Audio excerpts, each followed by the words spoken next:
So we are here today. I have the pleasure of interviewing Reuben Southall from the HIMSS Virginia chapter. And right off the top, first off, welcome and thank you for being here. Glad to be here. How long Mhm. have you been with Virginia HIMSS?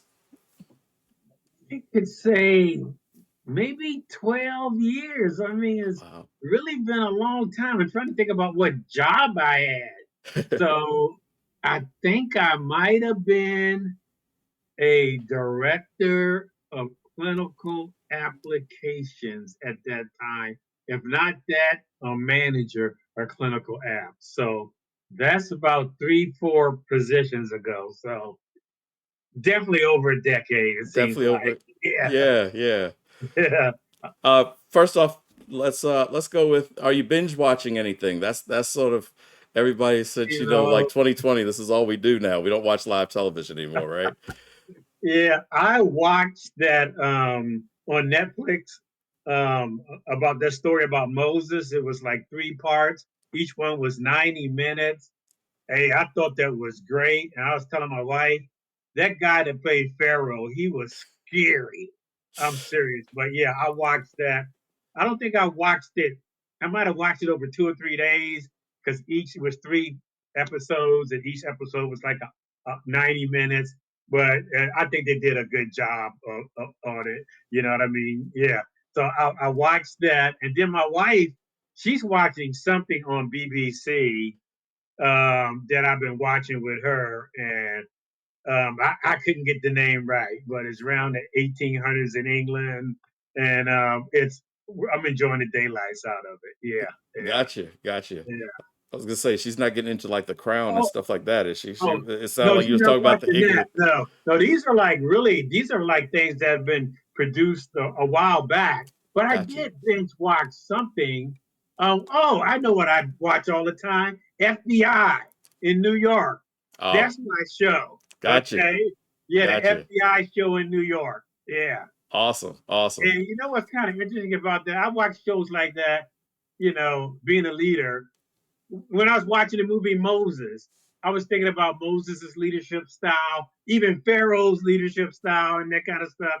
But what I really liked about watching the FBI in New York show is the way the FBI agents and their peers and their boss, how they hold each other accountable. I Yeah. mean, the boss lady will say something and they'll say, "Hey, boss lady, you sure about that? Have you thought about X?" And they don't get dinged for it, or she'll say, "No, I thought about it. We're going that way." Right, right. I like that culture. I know it's TV, but still, I can't help but think that there's some characteristics that might be real life. Well, Yeah, yeah, no, that makes perfect sense. I mean, yeah. the most believable story is the one that has the truth in it. Yeah. That's it. Yeah, I really get a kick about their accountability with each other. When one guy, he wasn't ready to go to work, and because he had some emotional stuff going on, one of his colleagues called him out. He said, "I'll let you go this time. You do it again, I'm going to report you." I mean, really. So that accountability thing, I thought it Gotcha. was really great. Yeah. Excellent, excellent. If you could, tell us a little bit about yourself. So professional, we'll start personally, and then we'll jump Okay. over to professionally if you don't mind. Well, I guess one of the big things I have going on is that I'm a papa. I'm a grandpa. There you I go. have three grandchildren. One of them just about grown. The other one's going on 9, and the other one's going on around 6. So I'm a You got a papa. range. I was going to say it's I quite the have range. 3 grandchildren, 3 children. Been married for over 3 decades. In my personal life, I'm very busy at church. That new role that I have, I told you about dealing with the audio visual. So I was, I guess, installed as a deacon at church, and a deacon has a job. Okay, that's the role of the deacon. They give Yeah, them jobs, and my right. job is you know, has a lot to do with the technology and the audio visual, that kind of stuff. So I do a lot of that. I'm a nature lover. Anything that takes me outside in the woods, wilderness, I mean, down to plants, down to rocks, that kind of thing, and I'm an artsy person, Virginia Museum of Fine Arts, one of my favorite places. I'm an audiophile. I have too many different kinds of earphones, that kind of stuff. I'm a big jazz fan, Oh, wow. Okay. that kind of thing, so I've got a lot of different things keep me busy. And I grew up on a military base and we moved around a lot. And, be surprised, I learned from my mother how to decorate. So I like decorating rooms, Yeah. and that's kind of something I learned from my mother, where we used to decorate rooms rather than buy new furniture and buy new accessories. We would redecorate a room, use the Move it stuff from around. other rooms, Yep. and the way it turns out totally different. So I like decorating. I even like doing plant arrangements. So I like doing all kinds of stuff, But That is awesome. yeah, That yeah, is really good.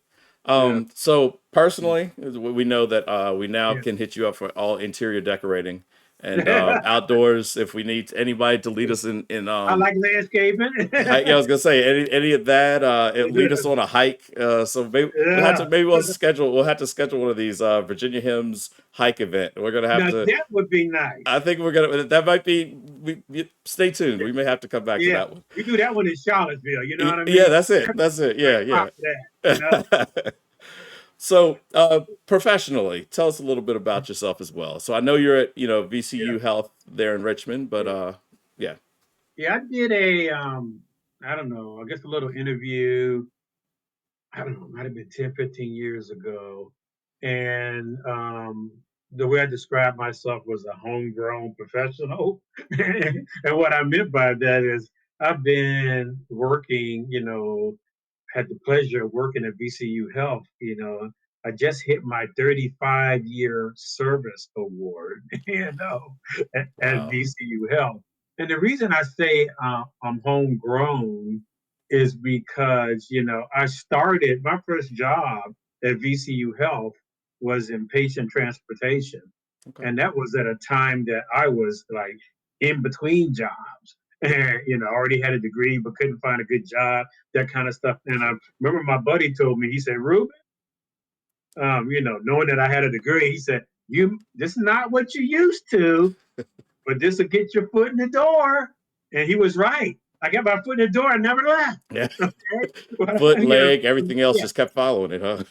I mean, I started in patient transportation, and then I did patient transportation in the OR. While I was in the OR, somebody told me about a what we used to call an OR clerk. Gotcha. A person that kind of helped order the blood products and you put orders in, things like that. And I did an OR clerk for a while. Then somebody from anesthesia tapped me on the shoulder. Then I got a job doing kind of like data entry and anesthesia. At that time, I was working on my post baccalaureate certificate in IT. Halfway through that program, I got my first job in IT as a programmer, then programmer analyst, senior programmer analyst.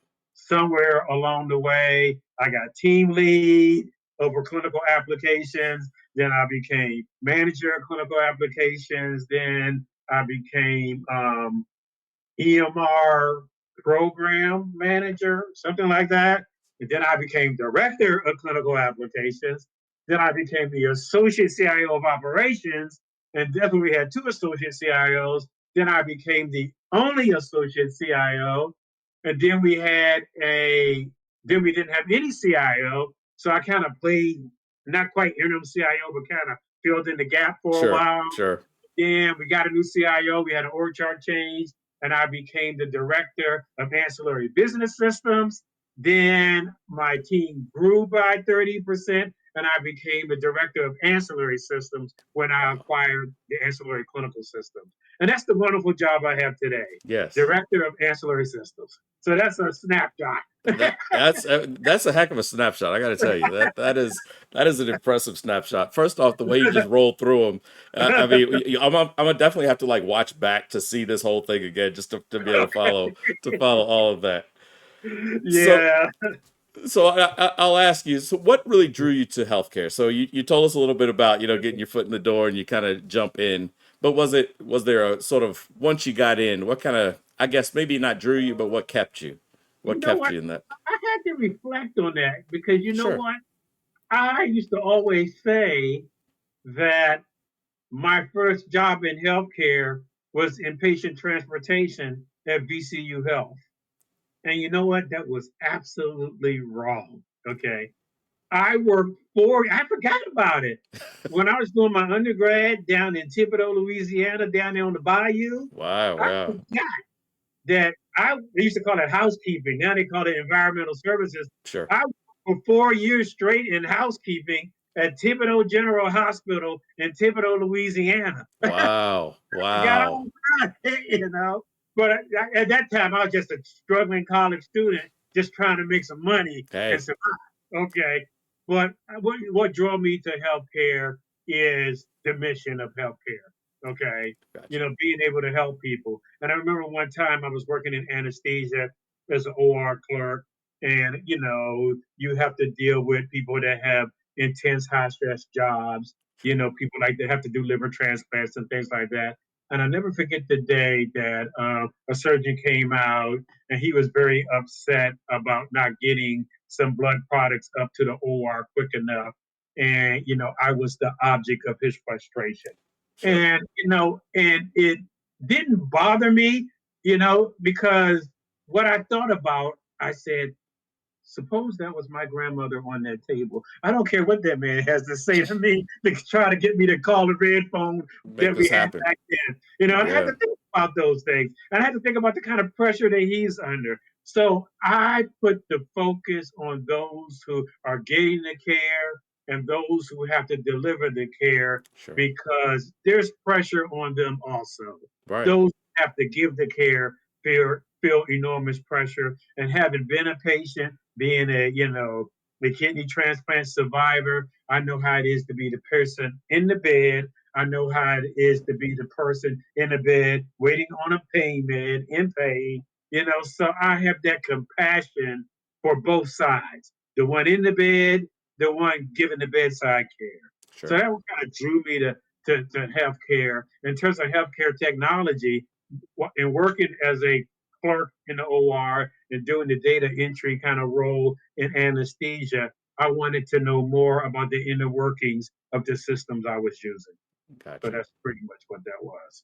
No, It's just, that one thing about healthcare, you give me any medical topic, I want to know everything I can about it. sure. I'm not a doctor or anything like that, but I'm just interested in medicine, the technology of medicine, the care of medicine, the psychology of medicine, the whole wellness,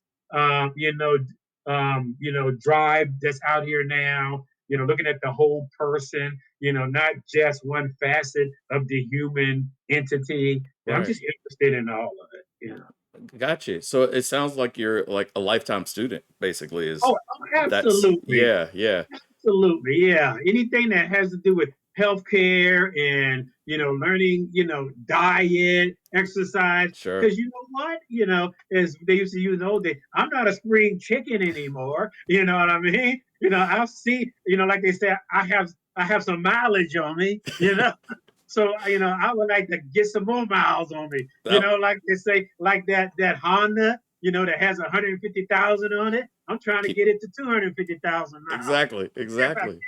can. So anything around healthcare, wellness, anything like that. And as I manage my chronic conditions, always interested, always looking for a way, to have a healthier, a more abundant lifestyle, Sure. both physically, spiritually, emotionally, financially, Grounded. across the board.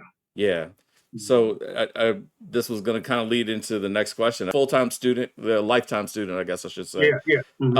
Are you a big book reader? Do you have You know any what? books that you're I into? would, yeah, let me just tell you what happened. Sure. When I had my transplant, I had to be out for, I think, 12 weeks. Hmm. And I went on this journey where I read leadership books, a book a week. I think that's what I did. Yeah, I did a book a week. Okay, yeah. Gotcha. But you know what I've gone to lately, though? And I don't know if is it maybe it's just a change in preferences. I've been doing a lot of audiobooks. Oh, Okay. All sure. right. Sure. And, because at one point I had gone off into some deep end with the leadership books and all that kind of stuff. Went too deep into it. That was Yeah. all I was reading, Right. But I like to read the Harvard Business Review, things like that. So I find myself kind of looking through things like that, reading articles. Of course, I'm always looking for bite-sized learning now, more than opening a book. So I do more of that now, and I'm turning into a bit of a documentary freak. Okay, I yeah, can I yeah, understand that. I yeah. can So yeah, I you like can that that's a kind of rabbit hole unto itself. You go yeah, yes, down. it is. Yeah, yeah. So yeah, so that's what I do. But yeah, but in fact, I kind of donated a whole slew. I'm looking at my bookshelf here. I Uh-huh. pretty much cleaned it out over the summer and either gave or donated. All just about all my leadership books. Yeah, because I'm going to more of a digital format now. It Yeah, really is. I mean, yeah, that's just the way the world. I yeah, almost have to ask the audience, that watches. We'll have to have like a discussion in the comments or something about yeah, whether do audiobooks still count as a book reader? Like, does it still count? yeah. I think so. I personally think it Yeah. does. But yeah, There's another thing too. I mean, just to be, frank about it, we talk sure. about mileage. Sometimes my eyes get tired. Okay. I get it. So, I completely so get it. audiobooks, that kind of helps me along those lines too. And then also, I had to get to a point where I needed to have Reuben have some fun. Sure. And what I mean by that, I had to start getting into a little bit of fiction. You know what I mean? Let's get into some. Have been surprised how much I've learned by listening to fictional audiobooks. World War II, crime, mysteries, audiobooks about other cultures. I've had my mind blown about reading a book about Southeast Asia in the 1900s, Right. about what people had to go through. And again, I've read so many World War II or listened to so many World War Sure. II books. I've just been fascinated about what other cultures go through and learning from them and their principles and their integrity. The folks who have to survive on way less than what we have. Right. We're rich if we look at us from a global perspective. And Sure. I like having a global perspective. And I find out reading fiction and other books like that, there's a whole lot of learnings in those books that I might have overlooked in the past. And such an easy thing. Sometimes we get lost in our own kind of world and you forget. I do. You got to kind of look back and go, wait a second. I've had successes. I have, you may have failed at something that in the moment, something's, you're Yeah, struggling, whether yeah, life or otherwise, professionally or personally. You have that moment of like, oh, everything's terrible. It's right here. If you can kind of like take that moment of, wait a second, look how far. First off, look where I am in comparison to a lot of others that may not be have been as successful, absolutely. and Yeah, at the same time look at where I've come from too. So you started absolutely. here, so Yeah. I'm not the failure that I may be feeling in the moment, or you lose perspective, like you were saying. Yeah, You said widen it. the lens. If you widen the lens globally, Yeah, yes, I mean, it's just a quick. It's completely quick. It's different quick. thing. Yeah, yeah, So we talked about you led into the widening the lens globally. Do you yeah. like traveling? I was gonna say you talking about we reading the I books don't and things like travel that, as or much as I used to. I mean, after my transplant, I've been like a little hesitant to do a whole lot of places, do a lot of long distance travel, sure, so I don't do as much, I kind of grew up as an army brat, so kind of did, kind of traveling, a lot of traveling growing up, and then some other facets of my life of kind of, seen a lot of I guess I'll say the Caribbean and European and and some Near East part of the world. So not as deep into it now. Yeah, yeah. So gotcha. Any more of a favorites? Virginia body. Any favorites as far as where you've been? If somebody asks me where I would like to go visit again Sure. that I've been before, I would say Palma de Mallorca, Spain. That sweet Uh, little island. Yeah, there you go. There you go. All right. Okay. yeah, yeah, So we'll have to look that one up because I was gonna say I don't know that island. yeah, Uh, yeah, yeah, I've been to Madrid. That's as far into Spain yeah, as I've ever been. yeah, So, yeah. well, excellent. So let's talk a little bit about Virginia HIMSS itself. First off, we talked about healthcare in general, but what really brought you to HIMSS, either enterprise, national level, or the Virginia one specifically? Yeah, Virginia Hills. I'm excited about the mission. I'm excited about the education. I'm excited about healthcare professionals wanting to raise the bar, move the ball forward in a very active, proactive way. Not being settled with the status quo, always looking for the next thing that we Right. can rally behind and educate individuals about. I like the idea that we deal a lot with students. I like the idea that we're reaching out to provider organizations. I like the idea that we are collaborating with vendor partners. There's a lot of vendors out there. There's a lot of competition. I understand in the vendor market. I can't get my job done without my vendor partners. I value vendor partners. I value Sure. what they do. And at the last fall conference, kind of evidence of that is a presentation I did with one of our vendor partners was about the difference between a transactional vendor relationship and a strategic vendor relationship.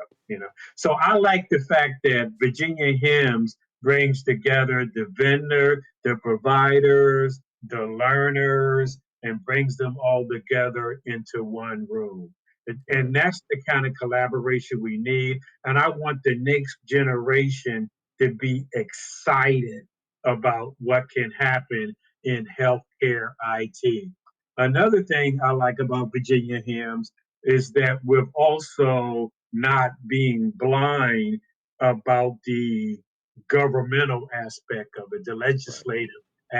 aspect of it, with our advocacy component that we, delve into from time to time. So I think that Virginia HIMSS is a group that looks at healthcare high IT in a very holistic way, constantly looking for facets of healthcare IT that warrant a deep dive. Gotcha. Yeah. Excellent. Mhm. So you touched on, especially like the Mhm. students or someone that's new into the health IT, Yeah. healthcare in general, but health IT Yeah. specifically. Mhm. For those aspiring professionals, Mhm. do you have any words of wisdom or ways that you think that they could become more involved with one Virginia hymns, but also just as a new person in the field? Yeah, absolutely. Well, that's interesting. I was just mentoring a gentleman yesterday. Okay, and we were kind of talking about his trajectory and where he wanted to go. One of the main things I told him is that if you want to be interested in healthcare, become a student not only of healthcare IT, become a student of the healthcare industry. All Right. right. So I Right. was telling him, hey, become a member. Since he's worked at our organization, we're an organizational affiliate. So if you are fortunate enough to be at an organization that is an organization affiliate, get that HIMSS membership. Yeah. Start learning about the healthcare industry. There are enough topics out there to get you very, very excited because there has to be some excitement and desire to match the to be realistic about it, you're gonna have to do some work, And Sure. and let me just tell you this: what keeps me excited about the work is the desire and interest in the subject matter and the objects of the healthcare. That people are getting help, that people are getting cured, that people are being made whole, or Sure. people are being helped with some of their, psychological conditions and being helped with some of these social determinants of health, things of that nature. So if you learn about the healthcare industry and how the the healthcare industry impacts Uncle Junior and Grandma Ross and, and Cousin Willie, Yeah, yeah, and get excited about that, you'll have that desire to put in the work, to get the technologies implemented and have the discussions that will move the healthcare industry and healthcare technology forward. So get that desire. It's almost like that ad card model. Get that awareness about sure. what healthcare does, what it can do, and who it is helping, and then that'll generate that desire. So you get that knowledge. You got to Right. get my point. Start Yeah. taking No, just absolutely. going on down the path there. Yeah, but that I get my desire for what I know healthcare does for people. Got you. Your Yeah, motivation. That was yeah. one of the questions I was going to ask you in a little bit, anyhow. So we'll just touch on it now. What's your biggest motivator and kind of drive to succeed type of a? To drive, I thought about that like years ago. I said, Reuben, what has you driving and stuff like that? At one time, there's a base part of Reuben that just that likes to get things done. Yeah. Okay, Yeah. I like to get things done. All right. But as you mature as a professional, you have to not just get things done. You have to put forth the effort and the diligence to make sure you're understanding that you're doing the correct thing, all Right. right, at Right. the correct time and has the appropriate stakeholders involved. So, what drives me is a desire to add value to those who need it most, all right. And, on a particular day, that value may be making sure that someone's special pay or PTO or pay raise or something is in the system correctly. Or one day it may be that there's some kind of clinical monitoring device that's working exactly the way a clinician needs to. But Sure. I want to make sure that the value is delivered to the appropriate person at the appropriate time with the appropriate sense of urgency, with the appropriate resilience and dependability, that kind of thing. Sure. We talked about what drew you to Virginia hymns and that type of thing, but what role do you think that hymns specifically, or hymns Virginia specifically, plays within the health IT community, the larger health IT community? We touched on it a little bit, but Yeah, you know what? I think HIMSS plays a role in fostering synergy. All gotcha. right. Okay. And it fosters synergy by identifying key entities, key stakeholders that it makes sense for them to be in the room at the same time, hearing the same content at the same time, so that they can discuss that content. So Gotcha.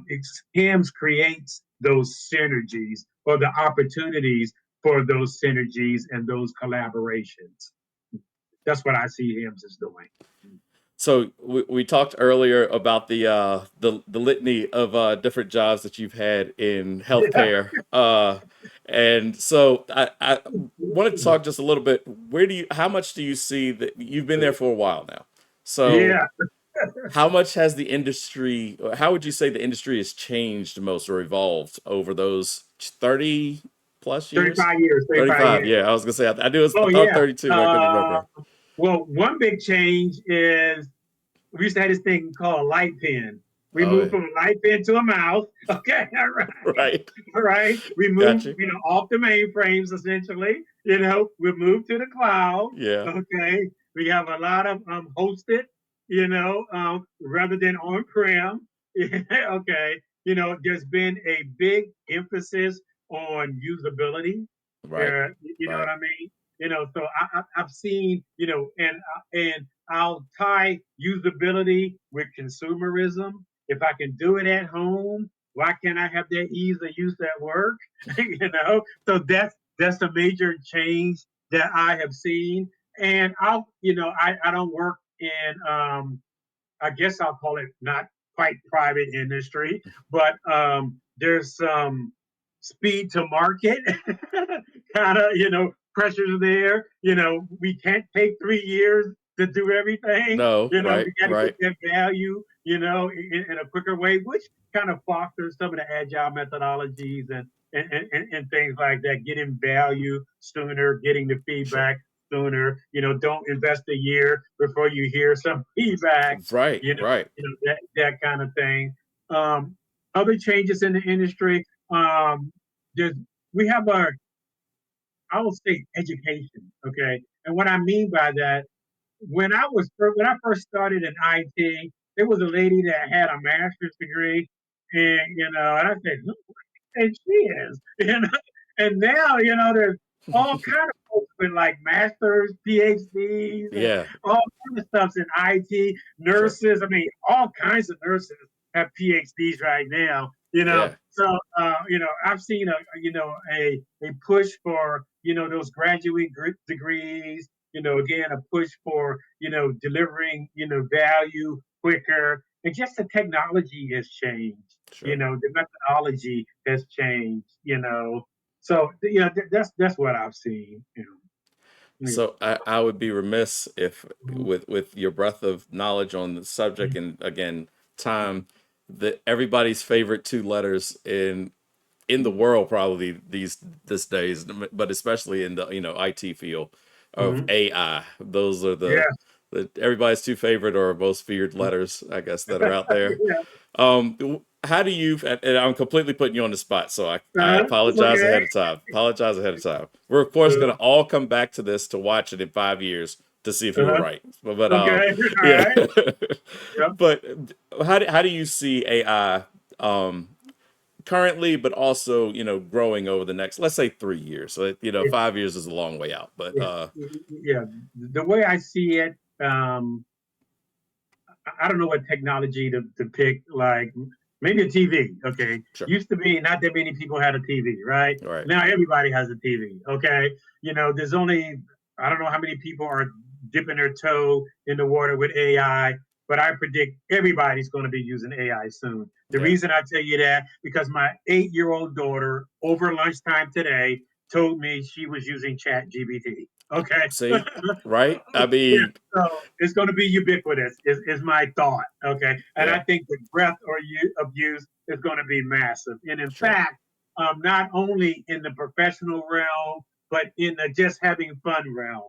My wife and we were using AI the other day, and we were just playing around with, hey, I want you to make a picture of a guy my age, my weight, with my features, and a woman, my wife's age and her features. And we kept playing with it to see how close AI could get to one of our pictures. What, You know what I mean? So you can use AIO in a fun way, absolutely. but I also use AI when I needed to have a challenging discussion.